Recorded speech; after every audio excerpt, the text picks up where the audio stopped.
목사가 이런 생각을 하지 말아야 되는데 새벽기도 내리면 끝난다고 하니까 막 아쉽고 막 그래야 되는데 기분이 막 좋은 하루 남았다고 하니까 여러분 최강의 한파가 왔다고 하는데 최강의 믿음으로 이 새벽기도에 나오신 여러분을 축복합니다.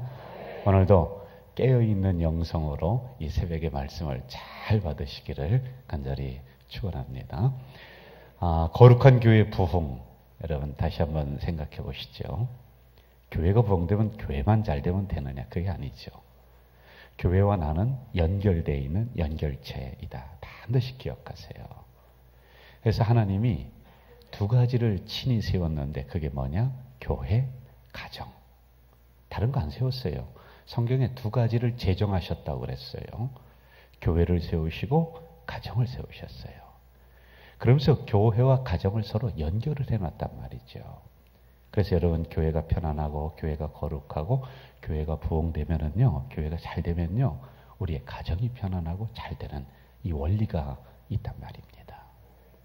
자, 오늘은 행위의 부흥, 옷을 제대로 입어야 합니다. 이 제목으로 우리가 은혜를 함께 받겠어요. 얼마 전에 청소년들에게 유행처럼 번졌던 롱패딩이라고 아시죠?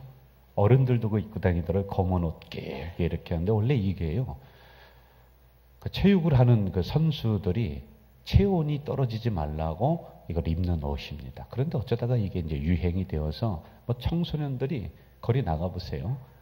롱패딩 입느라고 뭐 막 그냥 그거 사려고 어떤 때는 밤새도록 그 줄을 서고 막 그렇게 했었던 때가 얼마 전에 있었단 말입니다. 이게 뭐 어떤 시대적인 풍조예요. 제가 그걸 뭐 좋다 나쁘다 말하기보다는 이렇게 옷을 사려고 줄을 서는 그런 신기한 일이 일어났단 말입니다.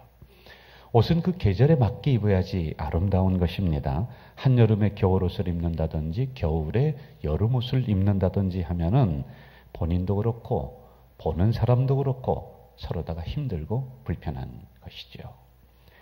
그런데 사실 이렇게 옷을 편하게 우리가 골라 입고 잘 입고 또 유행에 따라서 입고 그렇게 했던 것은 불과 20여 년 이 어간이었단 말입니다. 내가 그렇게 옷을 골라 입을 만한 형편이 못 됐던 거예요. 그냥 뭐 위로부터 물려주는 옷들 그대로 입고 이렇게 살아갔던, 뭐 저도 어릴 때 그랬고 여러분들도 어릴 때 그렇게 사셨던 환경들이 많이 있습니다. 자, 오늘 본문은 옷을 벗고 입는 것에 대해서 말씀을 하고 있는데 잘 들어보시죠. 물론 우리가 흔히 말하고 있는 이 옷은 아닙니다. 그런 옷이 아닙니다. 우리를 그리스도인, 기독교인, 그리고 하나님을 믿는 사람, 뭐 교회에 다니는 사람 이렇게 얘기를 해요. 여러분들을 향해서요. 자, 이렇게 말하는 데는 그 어떤 기대치가 있는 거예요. 세상 사람들이 말하기를 우리들처럼 당신들은 함부로 이야기하면 안 됩니다. 함부로 행동하면 안 됩니다. 뭔가 조금은 달라야 됩니다라고 하는 어떤 기대치를 가지고 그리스도인, 기독교인, 하나님을 믿는 사람 이렇게 이야기를 하고 있습니다.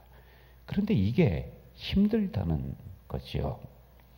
가끔 가다가 성도들이 과일이나 또 그 외의 어떤 선물을 저에게 우리 가정에 할 때가 있습니다. 그럼 저에게는 그럴 때에 가정에서 지켜지는 원칙이 한 두 가지 정도가 있어요.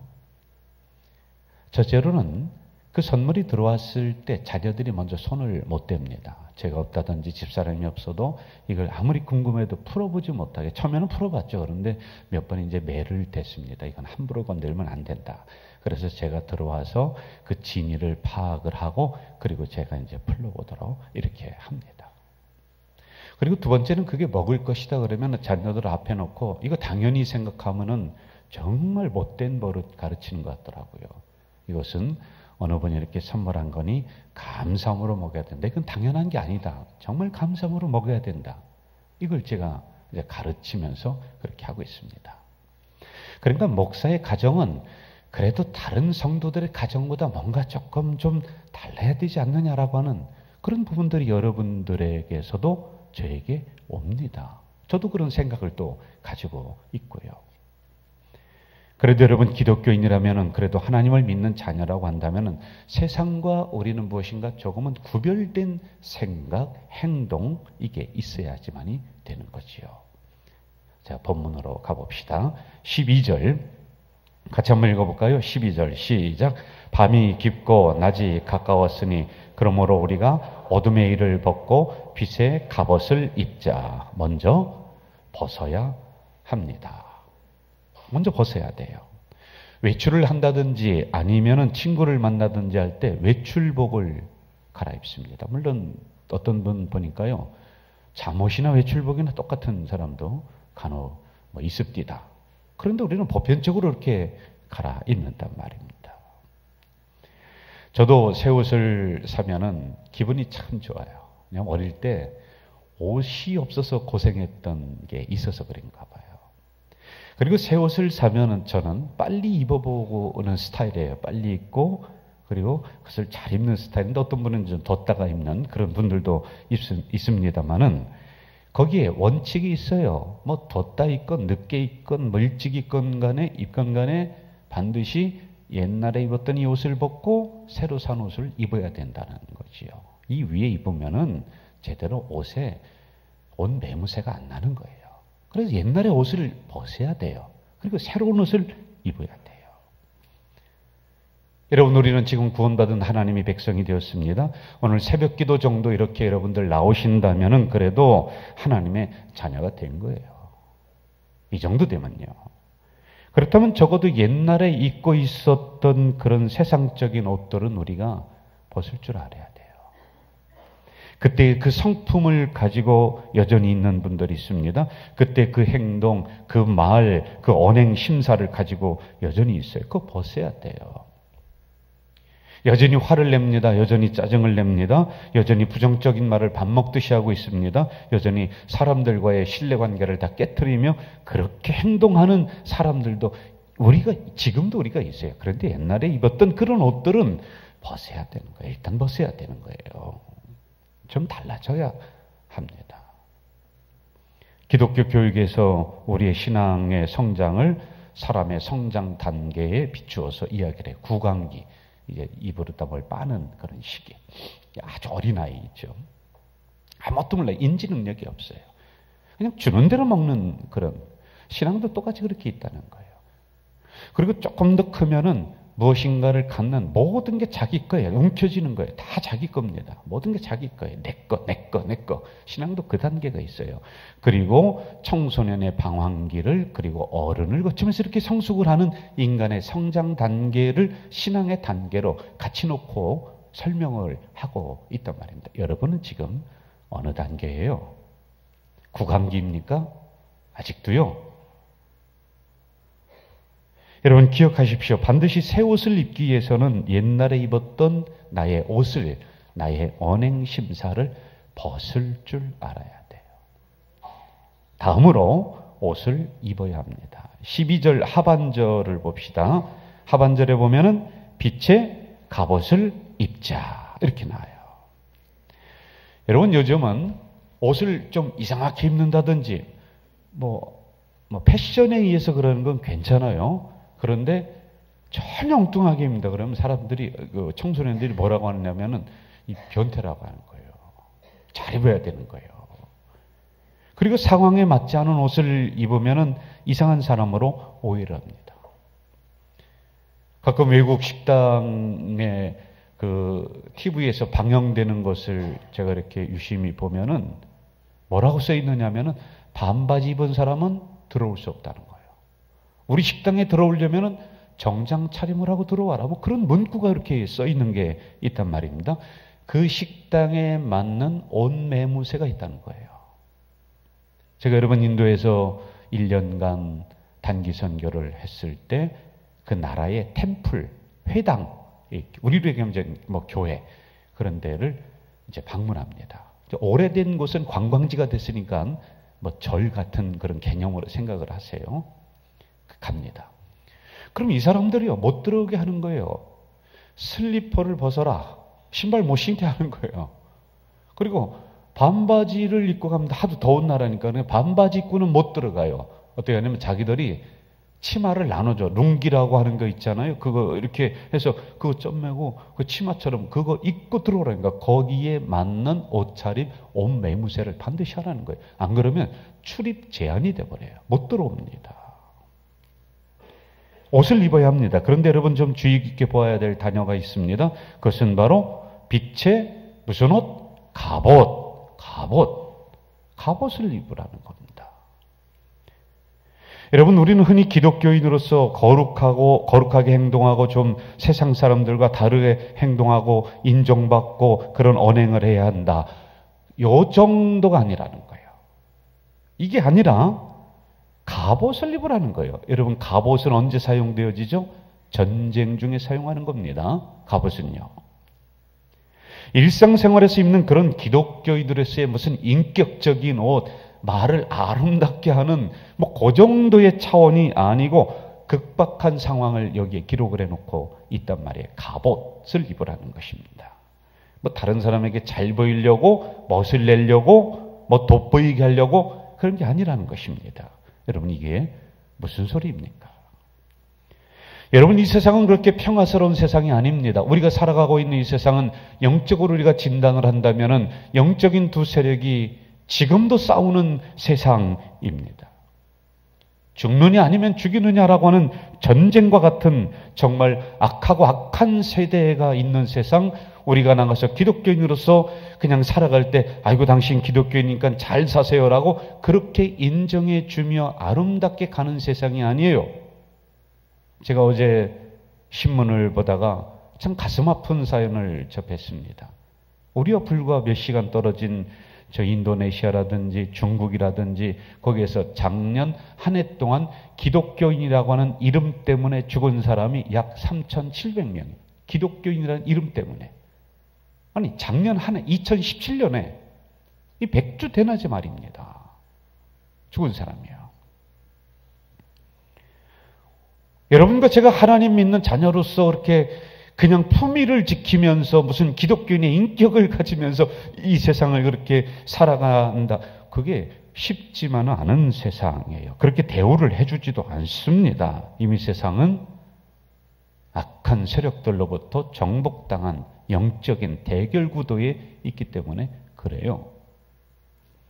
아침에 우리는 학교로 갑니다. 직장으로 갑니다. 또는 그 시장으로 우리가 갑니다. 그러면 어디서 어떤 화살이 우리에게 날아올지 모르는 이러한 전쟁과 같은 상황 속에 우리가 살아가고 있어요. 어떤 칼이 날아올지 모릅니다. 어디 어떤 지뢰가 묻혀 있을지 모르는 그런 상황 속에 우리가 어떻게 넘어질지 모르는 상황 속에 우리가 살고 있는 전쟁과 같은 상황을 이야기하고 있는 거지요. 여러분, 근데 더 무서운 게 있어요. 세상만이 그런 게 아닙니다. 그 악한 세력들은 이 교회 안에도 침투해서 우리들을 노리고 있습니다. 여러분, 이 새벽에도 이제 새벽기도 끝납니다. 말씀 다 끝나고 나가는 시간에 앞에 있는 분들이 저 뒤에 있는 분들 늦게 나간다고 서로 부닥칩니다. 위층에서 내려오다가 아래층에 있는 사람과 은혜 받고요. 부닥치면서 거기에 비난의 화살을 쏘고 맞게끔 이런 상황입니다. 주일이면 식당에서 식사가 마쳐지기도 전에 화살이 날아옵니다. 특송을 하는데 아름답게 특송을 해야 됩니다. 그런데 특송을 준비하다가 무엇을 준비할 것인가를 가지고 서로 싸우게 만듭니다. 이게 실질적으로 우리가 일어나는 일들입니다.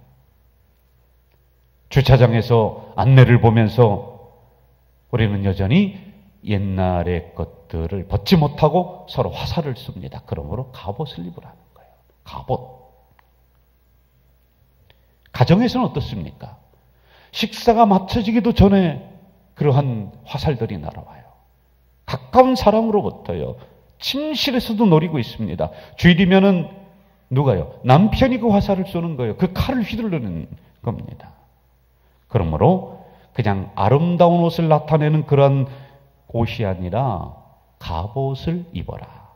다시 말하면 우리가 하나님의 말씀으로 무장하지 않고 여러분 은혜로 무장하지 않고 그들이 쏘는 악한 화살을 세상에서 쏘는 악한 화살을 이길 수가 없다는 것입니다.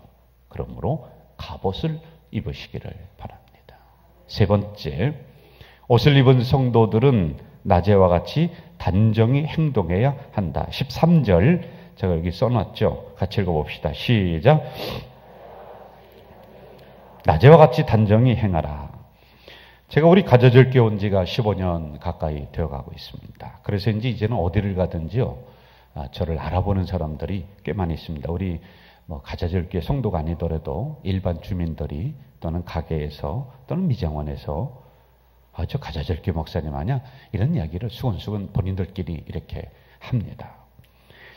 어느 때는 제 성격대로 무슨 일을 하다가 말을 하고 싶어요. 솔직한 말로요. 그리고 하나 좀 따지고 싶어요. 그런데 나를 알아보기 때문에 제가 그냥 참고 안 하고 하는 그런 경우가 많이 있습니다.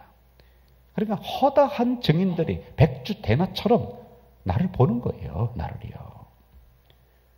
여러분, 우리는 캄캄한 밤이 아니라, 나를 숨겨줄 밤이 아니라 백주대낮을 살아가고 있는 기독교인들입니다. 수많은 사람들이 여러분들을 지금 지켜보고 있습니다. 직장에서 지켜보고 있습니다. 학교에서 지켜보고 있습니다. 거리에서 여러분들을 지켜보고 있습니다. 아니, 가장 가까운 자녀들이 가정에서 지켜보고 있습니다. 백주대낮입니다. 내가 숨길 곳이 없습니다. 그러므로 단정히 행해야 한다. 여기에는 크게 두 가지 뜻이 있죠. 예의 바르고 품위 있게, 그리고 정직하게 라고 하는 뜻을 가지고 있습니다. 이게 바로 하나님의 자녀로서 단정히 행하라. 여러분, 당시에는 방황했습니다. 당시에는 술 취했습니다. 음란했습니다. 이들이 호색했습니다. 다퉜습니다. 시기했습니다. 거짓말을 밥 먹듯이 했습니다. 그런데 누군가 우리를 지켜보고 있다. 이걸 가르쳐주고요. 더 중요한 것은 하나님이 지금 지켜보고 있다. 그러므로 단정히 행해야 된다. 이 얘기를 하고 있는 거예요. 여러분, 기독교인이 된다는 것, 우리가 하나님을 믿는다는 것, 거룩하게 살아간다는 것, 쉽지만 않죠. 어렵죠. 제가 이 짧은 시간에도 말씀드린 거 요구사항이 너무 많죠. 이거 해라 저거 해라 많이 있어요. 갖춰 입을 옷이 한두 가지가 아니에요. 인격의 옷을 입어야 되고, 어느 때는 기독교인의 옷을 입어야 되고, 정직의 옷도 입어야 되고, 참 여러 가지 입어야 돼. 그런데 여러분, 우리는 마땅히 입을 만한 옷이 또 별로 없다는 게 우리의 고민입니다. 우리도 그리스도인으로 자라고 싶어요. 기독교인으로 행동 똑바로 하고 싶습니다. 그런데 자꾸만 옛날 것들이 튀어나온단 말입니다. 그리고 한 다음에 후회를 하기도 합니다. 제가 설교하면서도 정말 요 정도도 이것만 지킨다고 해도 대단하다. 이것도 지키기 어려운 세상에 우리가 살아가고 있단 말입니다. 이 많은 것들을 어떻게 해낼 수 있을까 걱정입니다. 그런데 여러분, 정말로 복된 소식이 오늘 14절 말씀에 기록되어 있습니다. 14절 같이 읽어볼까요? 오직 주 예수 그리스도로 옷 입고 예수 그리스도로 옷을 입어라. 기독교인의 성자라고 하는 어거스틴은 방탕한 생활을 하고 있었죠. 생활이 엉망이었습니다. 그리고 세상에 살면서 이리저리 방황을 하고 있습니다. 이런 생활을 하며 그는 고민을 합니다. 어떻게 하면 내가 기독교인으로 살아갈 수 있을까? 이 고민을 하던 중 성경을 읽어라 이 음성을 듣습니다. 그리고 성경을 들어서 펴서 읽었는데 오늘 이 말씀 13절과 14절 제가 읽어드릴게요. 13절과 14절 낮에와 같이 단정히 행하고 방탕하거나 술 취하지 말며 음란하거나 호색하지 말며 다투거나 시기하지 말고 오직 주 예수 그리스도로 옷 입고 정욕을 위하여, 이렇게 이 말씀을 읽습니다. 어거스틴이 이 말씀을 읽고 나서 한 말을 제가 여러분에게 그대로 읽어드릴게요. 나는 더 이상 읽지 않았다. 성경을 읽지 않았다. 나는 더 이상 아무것도 필요하지 않았기 때문이다. 누군가 이렇게 말하고 있었다. 너의 비참함을 인정하라. 너는 벌거벗었다. 예수 그리스도로 옷 입어서 너의 부정함을 덮어라. 여러분과 저는 정말 그리스도인으로서, 올바른 목사로서 어디다 내놔도 흠없게 살고 싶습니다. 그런 옷을 입고 싶습니다. 저도 말하는데 품위가 있어서요. 그 누구에게도 제가 흠잡히고 싶지 않은 이런 성격을 가지고 그런 옷을 입고 싶습니다. 그런데 안 돼요. 튀어나와요. 자꾸 옛날 옷이 튀어나와요. 우리는 기독교인으로서 이 말씀을 듣고 정직하게 살고 싶습니다. 그런데 여러분 살아가면서 본의 아니게 정직하지 못할 때가 있거든요. 전원 때문에 싸우기도 하고 또 그럴 때가 또 있거든요. 나는 말씀의 옷을 입고 내가 말씀대로 한번 살아봐야지 하고 이 성전을 나가면서 또 부닥치거든요. 이 말씀은 온데간데 없고 말씀의 옷이 아닌 옛날에 한 성격 했던 그 옷이 또 튀어나오는 거예요. 우리들에게요. 그래서 다시 결심을 합니다. 내가 다시 새 옷을 입어야 되겠다. 그리스도의 말씀으로 내가 새 옷을 입어야 되겠다라고 나의 신앙의 옷장에 이 문을 탁 여는 순간 옷이 없어. 텅 볐어요. 입을 옷이 없어요. 인격의 옷도 없고요. 아무것도 없어요. 이 옷 입어야 되는데 아무것도 없어요. 그런데 딱 한 벌 있어요. 그게 뭐냐? 그리스도의 옷이라는 거예요. 예수 그리스도의 옷. 여러분이 예수 그리스도의 옷은 어떤 옷이겠습니까? 우리를 위해서 친히 양이 되셔서 자기 자신의 가죽을 스스로 벗기셔서 나에게 딱 맞게 재단을 해서 그 한 벌 옷을 딱 거기다 넣는 거예요. 나는 정직의 옷을 입고 싶었어요. 나는 좀 고매한 인격을 가진 그런 옷을 입고 싶었습니다. 기독교인으로서 너무나 살기 힘들지만은 그래도 말씀 듣고 나는 이 말씀의 옷을 좀 잘 입고 나를 막아줄 갑옷을 입고 그렇게 입고 싶었습니다. 그런데 그런 옷이 없어요. 인격의 옷을 가지고 나를 가립니다. 그런데요, 나의 죄성은 자꾸만 튀어나오는 거예요. 자꾸만 튀어나와요. 나를 가릴 만한 옷이 제대로 없습니다. 그런데 딱 한 벌, 예수 그리스도의 옷. 그 옷은 피 묻은 옷입니다. 여러분, 그 옷은요, 세상을 막아줄 옷이고요. 그 옷은 내가 아무리 노력해도 자꾸만 튀어나오는 나의 옛날 못된 습성들을 덮어줄 옷. 그게 바로 예수 그리스도라고 하는 것입니다. 저는 여러분 이 새벽에 여러분들이 나의 노력으로 나의 결단으로 되지 않는 그런 부분들이 있습니다. 그렇게 살고 싶은데 안 됩니다. 그렇게 말하고 싶은데 안 됩니다. 그러나 그 옷을 내려놓고 예수 그리스도의 옷으로 이 새벽에 입으시기를 주의 이름으로 축원합니다. 그 옷은 악한 권세를 이길 줄 믿습니다. 세상에 나가기만 하면은요, 여러분 이 옷을 입고 나가기만 하면 그 어떤 화살이 나를 향해 날아온다 할지라도 이 예수 그리스도의 옷은 절대로 뚫지 못합니다. 조금 나의 인격이 성숙되지 못한다 할지라도 이 옷을 입으면은 나의 인격을 덮어주고도 남는 놀라운 은혜의 옷인 줄로 믿습니다.